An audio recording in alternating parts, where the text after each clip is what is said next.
So I'm out at Spring Valley today. Don't have a goal in mind. Just kind of hoping for some action. First, and as soon as I get out of the car, I get ringneck pheasant. It's first of the year, so can't be too mad at that. Gonna be kind of a gloomy day. Lots of clouds, kind of dark clouds, but just typical February in Ohio. But not typically cold, like I mentioned in my last video. Pretty warm. I just have a single hoodie on. We'll just see what we see in this weird winter.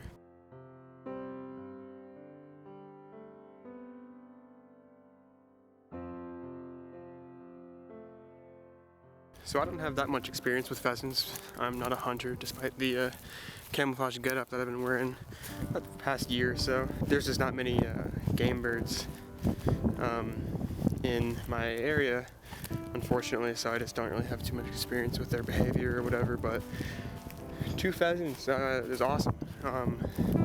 I don't really get to see them very often, so, and boy are they fast.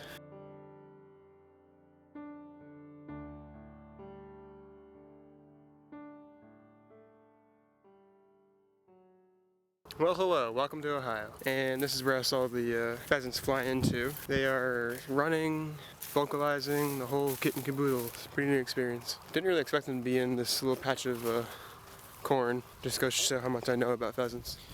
Currently down at the marsh at Spring Valley.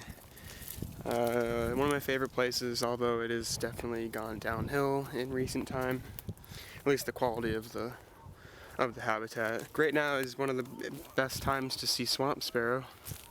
There's probably about at least 20 individuals, the minimum. So it's always a treat. They're always one of my favorite birds. They're one of my first special sparrows that I was able to identify and find way back in the day. So they always hold a special spot in my heart. And of course none of them really want to come out, but that's just the way it goes with sparrows, unfortunately. They are definitely one of the tougher ones to photograph because they love to just hunker down. As I expected, I didn't get to see any rusty blackbirds, but I did get to see some gadwall and a couple other ducks, but nothing too out of the ordinary. Gadwall come into the area in pretty good numbers, but they're always a nice treat. Always nice to see a duck that's not a mallard. So still plenty of daylight left, thankfully.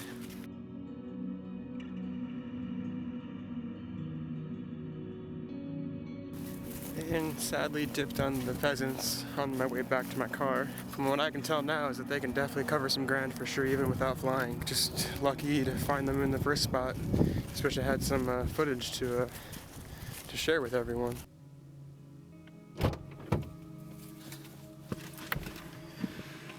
Alrighty, so on to the next spot. Probably the last spot of the day. And it's actually going to be a new spot, so I'm excited to find a new place that's actually in my county, so we'll see what we find for sure.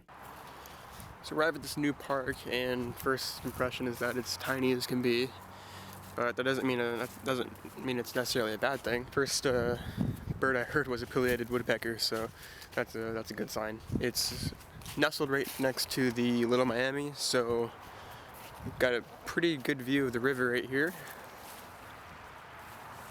So I'd imagine this place is a sure bet for yellow-throated warbler, northern parula, some of those other riparian warblers. Water thrush perhaps might be a little too big for that, but at least those other two for sure. Some nice woodland birds so far, white-throated sparrow, northern cardinal, song sparrow, just some typical stuff, but so far so good. It's a little small, but that is a-okay. Had sharp-shinned hawk fly over the place, so couple of good birds and just a quick stroll through this park. Can't be mad at that at all. And I think this will be my last spot for the day. I'm just kind of battling some very low light right now. As I make my way to the river part of this park, I just happened to notice that the prairie is just really quiet, and made me realize that the prairie is actually pretty quiet even in the peak time of the year, spring and summer. But when there are birds in here, they are elite level birds, I think. Sedge-wren, grasshopper sparrow, tons of field sparrow, and tons of indigo bunting, so some pretty neat birds, especially the first two. But right now I'm just hearing absolutely nothing, but that's just how it goes in the wintertime.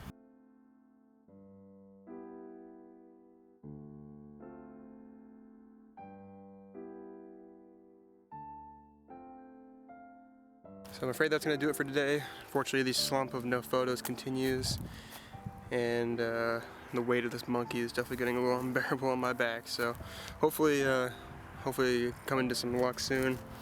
And I don't know if I have another video by March, but March is an exciting month. Our first migrants start to arrive, and it's definitely an exciting time of year.